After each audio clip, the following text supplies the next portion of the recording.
Former Georgia Lieutenant Governor Geoff Duncan testified at today's January 6th Capitol riot hearing that Scott just referred to.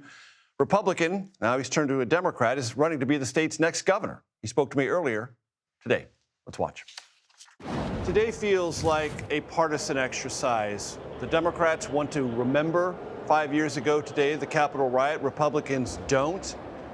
It seems to me that is part of your own journey politically, Geoff Duncan. Yeah, the unfortunate part about today is, only Democrats seem to want to recognize how close we came to breaking the back of democracy on January 6th, 2021.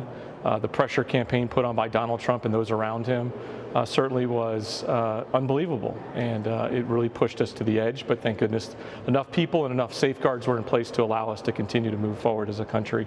But yeah, my political journey has been happening for years. I just grew disgusted of Republicans making excuses to solving people's problems.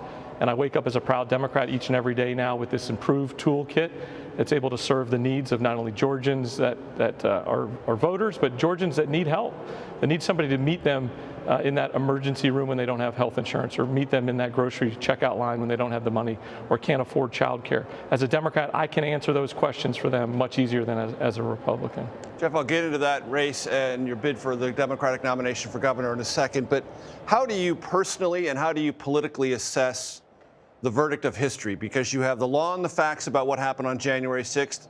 But then you have the retort from the president. Hey, I won re-election, so it couldn't have mattered that much.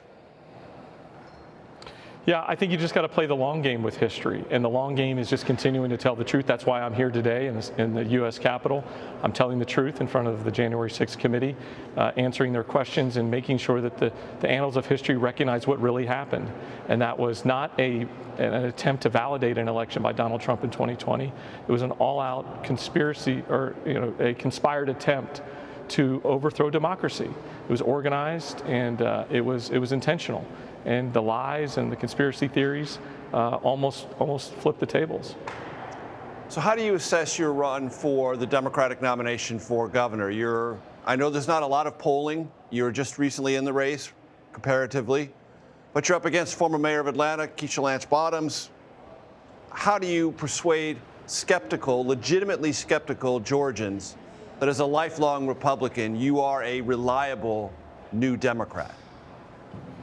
Yeah, some of the skeptics will ask me, Geoff, have you lost your mind? And my answer is no, I found my heart. I'm a Democrat, a proud Democrat now that doesn't have to make excuses for Donald Trump or the failed Republican policies. I can talk about Medicaid expansion. I can talk about improving public education.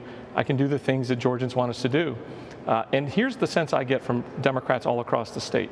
They're ready to win. It's been nearly 30 years since the Democrats won the governorship in Georgia, and that catches most people off guard. And it's a very simple math equation. It's because they haven't gotten enough votes.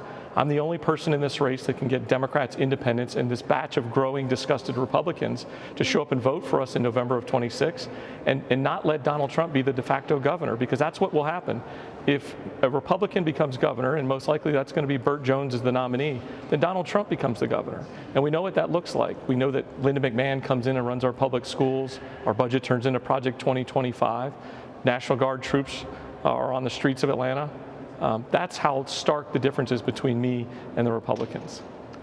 How do you assess, Geoff Duncan, where you are and where Marjorie Taylor Greene have found themselves in relationship to President Trump?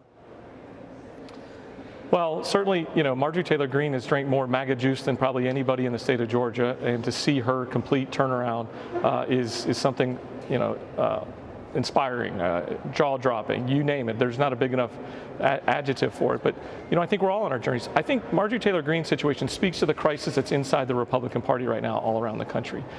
Republicans can't make it, they can't even explain Donald Trump. Give a Republican a six-pack in 2 hours, and they still can't explain why tariffs make sense. Nobody can explain any of these actions, any of these weaponizing the Department of Justice.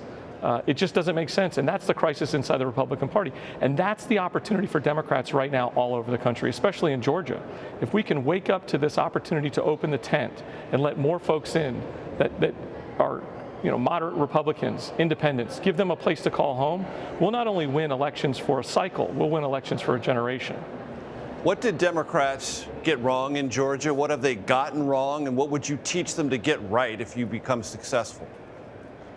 I think it's important for Democrats to stay focused. My campaign has really been laser focused on three things. The three things, quite honestly, a majority of Georgians are concerned about every morning when they wake up: the affordability crisis, the healthcare crisis, and the Donald Trump crisis. Those are real.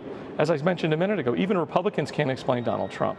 But this healthcare crisis, I mean, millions of folks in Georgia are waking up not knowing what they're going to do for health insurance, either staying at home, not getting their medical issues treated, or going into the emergency room and bankrupting themselves.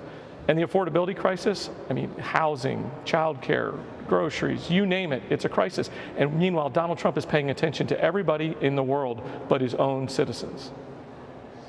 Pretend I'm a constituent or a potential constituent in Georgia, and I say to you, you know what, Geoff, you're interesting, you're somewhat appealing, but I really care about abortion rights, and you've been diametrically opposed to what I care about almost your entire political career. And I don't accept that you've turned over a new leaf on that. You better persuade me otherwise.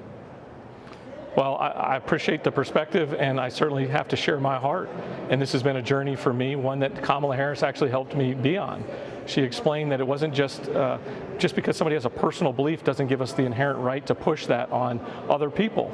And she was exactly right. And so as governor, day one, I'll sign an executive order that clarifies doctors can practice medicine on women without the fear of prosecution, and also introduce legislation to repeal the 6-week ban, because that's what millions of women want, and that's what they need. It's important for women to make that decision with their doctors, with their families, with their faith, with themselves.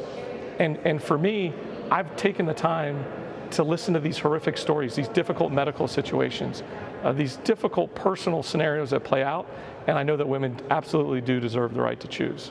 Former Georgia Lieutenant Governor, now Democrat, Geoff Duncan, I appreciate the time, sir. Thank you. Thanks.